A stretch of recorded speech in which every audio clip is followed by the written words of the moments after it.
The hard road, it certainly is.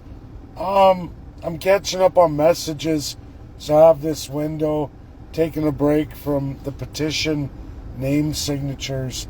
And I want to do this for everybody, for all the foolish Canadians, absolutely everybody in Canada, the 51st state, Alberta, 51st state, Quebec, 51st staters, and Alberta independents. I've tagged a number of people in this, and it's all over baseball.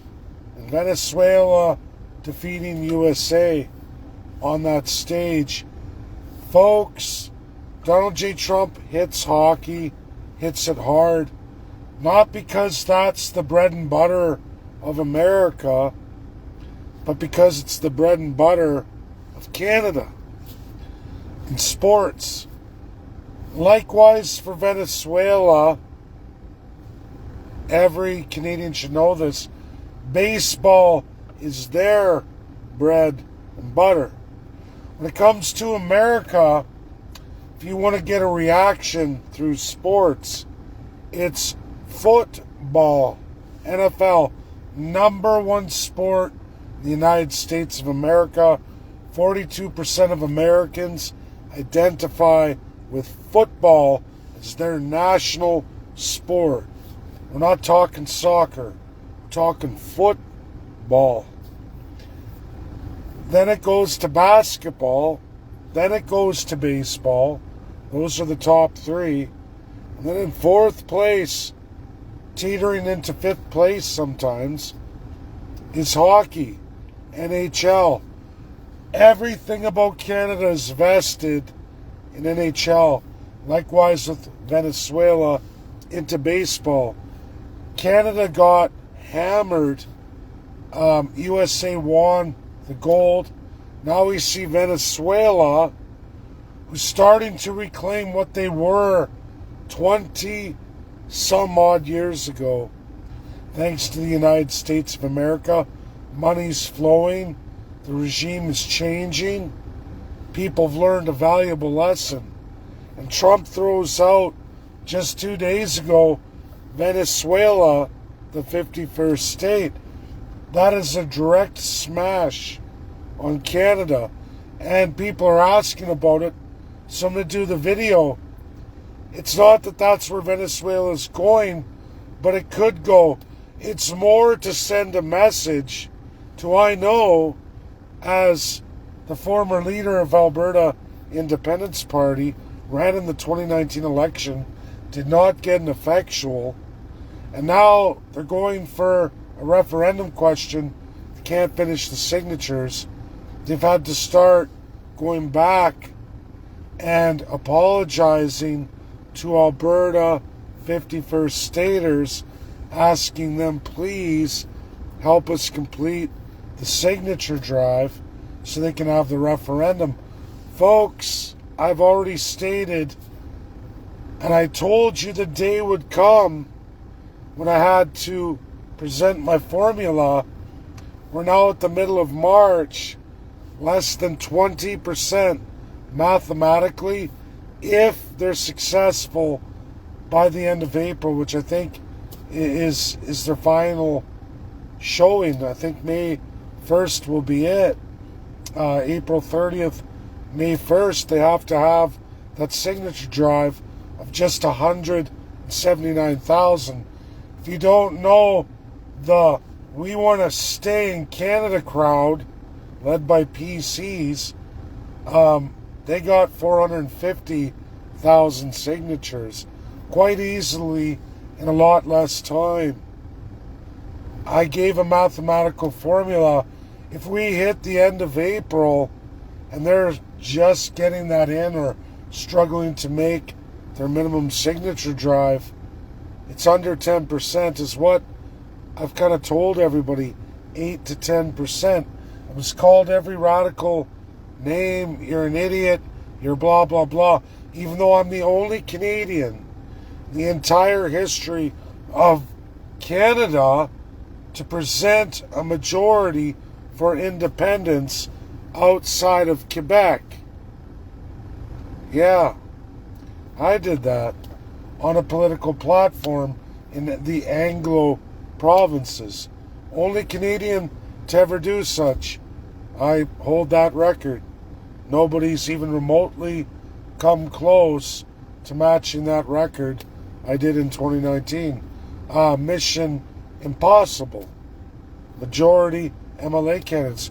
We were larger than the Liberal Party of Alberta. With all that being said, folks, we are going the hard way. Alberta's going the hard way. Should not have slapped the mouth and faces of the 51st staters, as that was Donald J. Trump's only offer to Canada, and Alberta separatists said, no, we don't need any America. Piss off, America. Well, all your oil, everybody. If Venezuela became the 51st state of the United States of America, absolutely all of WCS and CS Canadian Select oil, 4.5 million barrels a day, that's keeping Canada afloat, a lot like everybody criticizes Russia over, that keeps the Canadian economy afloat. It represents 33% of your GDP. If Donald J. Trump and Venezuela came out as the 51st state, Canada is no longer required at all in any energy needs from the United States of America. I am very sorry for all the delusional conservatives, mentally ill liberals, delusional conservatives, mentally ill liberals, but your country, your first world status that's totally in jeopardy right now, all developed nations, top 10, the G7, then there's a G20. Well, there's a 10-nation consortium of central banks between the two that determine the viability of CAD, Canadian currency. Mark Carney, your loving central banker, he's the best. He'll save Canada. Is about to get extremely devalued. I can tell you those 10 majors, USA's there, China's there, others are there from the G7, and Brazil. Brazil beats Canada, sorry to say. And they're all saying Canada is in too much radical decline, economic decline. Folks, this isn't a secret. It's everywhere but out in Canada, because Canadians have to eat the propaganda. We are in a very, very bad way. And if Donald J. Trump were to make Venezuela the 51st state, immediately Canadians, you lose 33% of your GDP. Loop, Louisiana, Illinois no longer needs you. Illinois and Loop, Louisiana, Texas, they no longer need you. None of the northwestern states need you. Michigan, out east, they don't need you anymore. Zero, zip, zilch. None. USA goes, bye Alberta, bye Western Canada. We don't need you anymore. You thought our system of processing for your crude, your sour, your sweet, your viscosity, you thought we developed that for you? You're just lucky. You're very, very lucky that you match Venezuela, because we built it for that long before you. Long before you. And it's only because Venezuela, socialist and fascist cuckoo, known like Whigs and Tories, or better words for Canadian, conservative, liberal, yeah.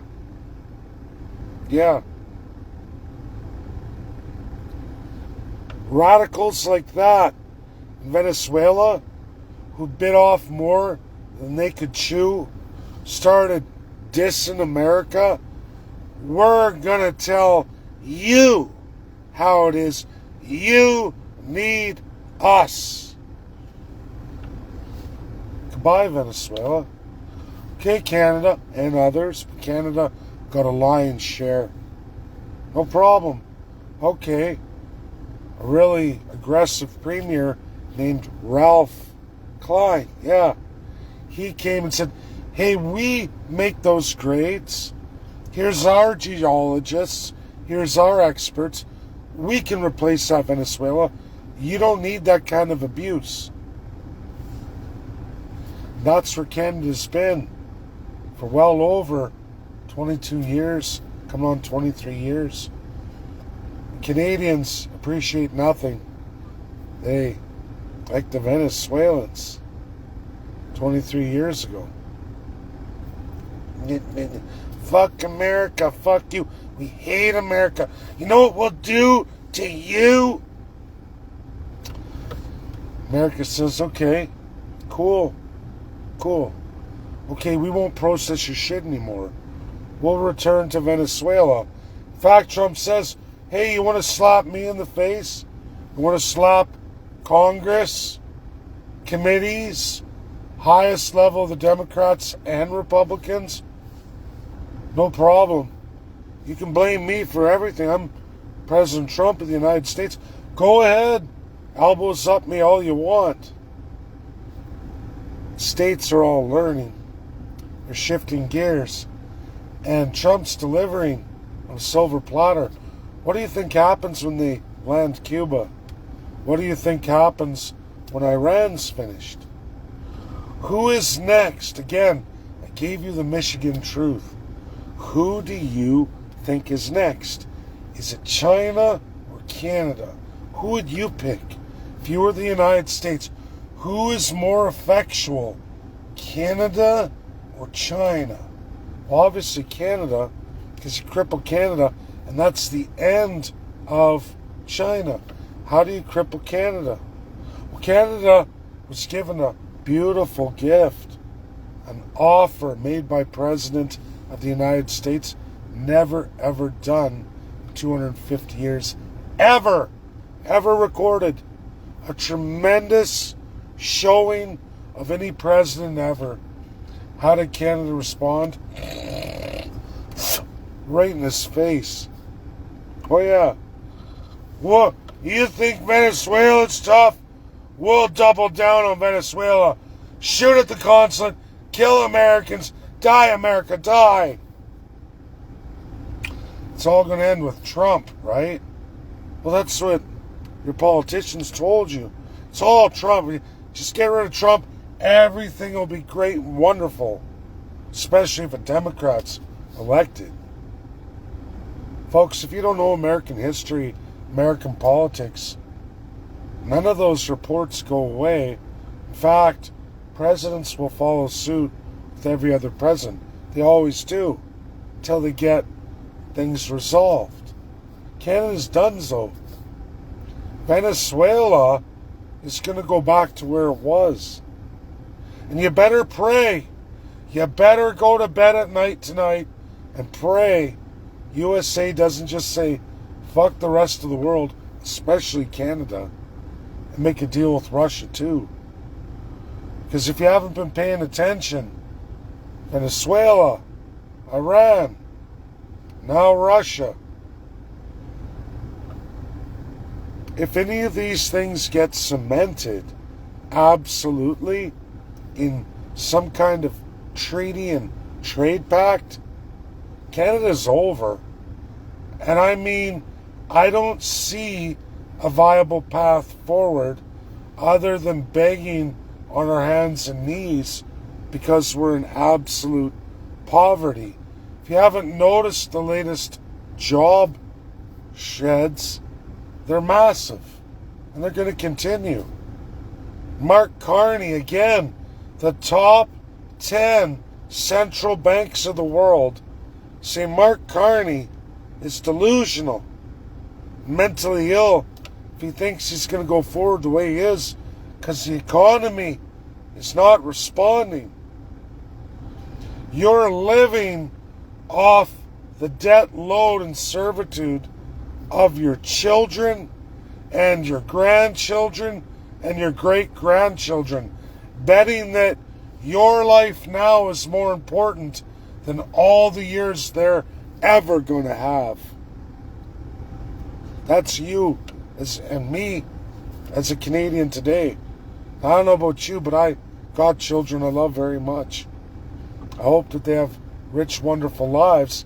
And the last thing I want to do is leave them in a world with no resources, no hope, and no first-class system, first world system, leaving them in a second or third world state. What kind of human being does that to their own children? That's the question I put on Canadians in their elbows up. Another thing I want to talk about, I've gotten a lot of lunatic and radical conservative liberals. They're the same thing as far as I'm concerned now.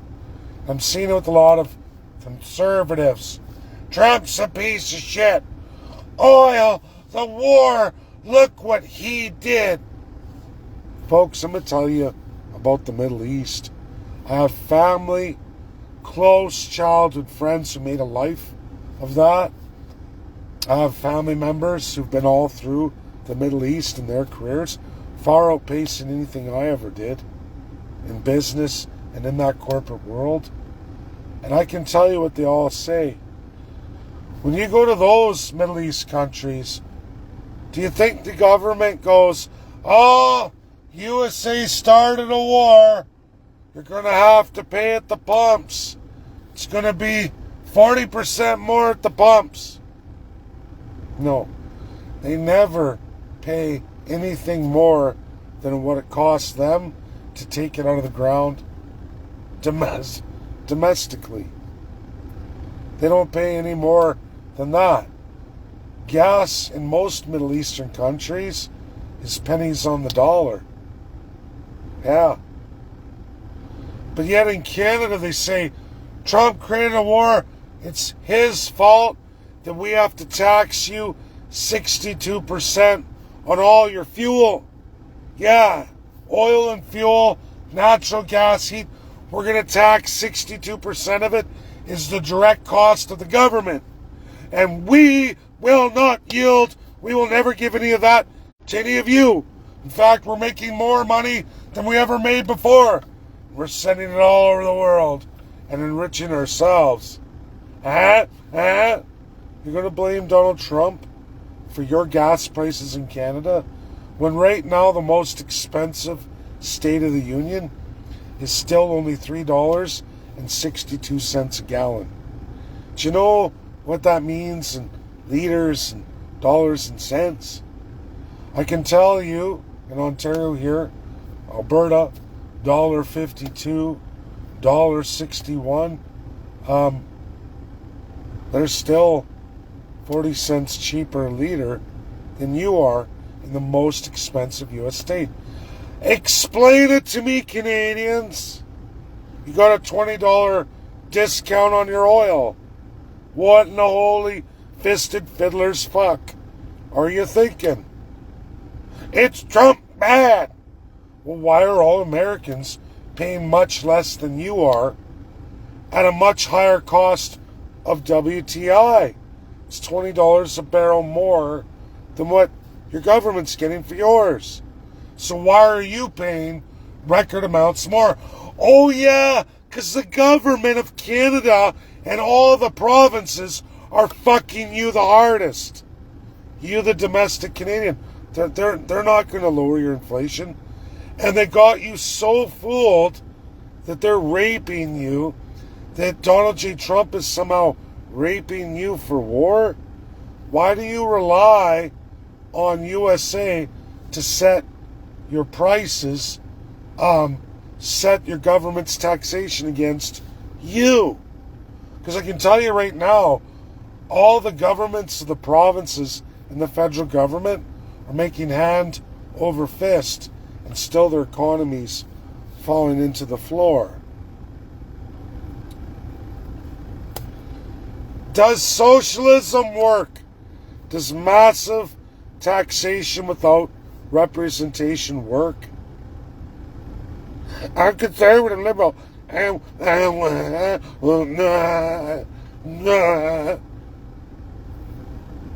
You're a fool. You're a low-life, despicable, degenerate. You're the majority of Canada, liberal, conservative. This is for the piece of shit Mark Carney and Pierre Poilievre tagged in this video. How you lie, manipulate, and every loser fuck premier in Canada, all provinces, all territories.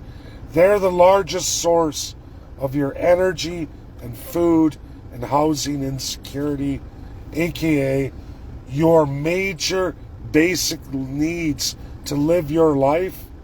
You know, like America says, the pursuit of life, liberty, and happiness. There's none of that in fucking Canada. Canadians go, my crown loves me. Donald Trump fault, not my government. I don't remember COVID-19. I don't remember $1.85 a liter for 3 years. I don't remember it. That's different. That's... Give me another shot. Give me another one. What restrictions can I do today? How many businesses can we bankrupt? This is the sad state of Canadians in massive majority. Anyone who supports Mark Carney's Liberals or Pierre Poilievre's Conservatives, you're a fucking moron. You're a destructive force to my children. You are the real enemy in front of us right now in the world today. You are killing my children, all the Canadian children today and those yet to come. You're murdering them like genocidal maniacs. Brain damaged, brain dead, institutionalized, programmed. You're the enemies today. Not Donald J. Trump. Not United States. You motherfuckers. All of y'all. That's my video. Share, share, share. It's up to you to get it out there. Hit as many as you can. It's okay. I know a lot of you are. And it's funny, I see the comments. Get to the point. I make my point many times in every video. But these cuck suckers. They suck the cuck off. Yeah, it's bad. It's bad. It's that bad. Put it in this guy right in the rear end. Let me lick it off. I hate to be grotesque, but I don't know how else to get the point across. They're murdering the children of today and all of those tomorrow. Completely destroying this country beyond any redemption. And if Donald J. Trump sees these deals through, if it were a Venezuela 51st state, goodbye Canada. You will march your ass to what Venezuela just was for decades and decades. You will be liquefied, frozen carcasses in a bankrupted Arctic nation. Fact, not fiction. If you think that old pervert, Charles, and any of his world are coming to save you, those scavenger pieces of shit will pick at all the bones, the meat off the bones, to get everything they can get from USA dissolving any trade relationship with Canada. Be afraid. You should all be afraid. It can be much, much worse when you don't take Canada the 51st state. And these are absolute open source threats on the hard road to Canada the 51st state. A road many people don't come back from. Retirements ruined. Lives lost. Generations lost. Truth. Truth. Matched in American history. Undeniable. But go ahead. You want to drag it out 12 years? 85 years? There's fucking retards who've done that. They've done that. America is patient. America is patient. The Constitution goes on. Excuse me. 250 years this year. And it's never been broken, never been beaten, never lost. Everybody else loses. That's my truth. That's my video. Critical video. I know the language isn't for everybody, but I don't know how else to push this along at this level, so far into it, when so many Canadians refuse to see the light. And we have literally slowed down, snail pace, hit a wall, and Canadians think, well, Donald Trump will be gone, everything's going to be glorious. America don't change because they change presidents. They don't change. They were going this road. It's always been there. You listen too much to the media. God bless everybody. That's my video. Share. Get it out there. Super critical. Bye now.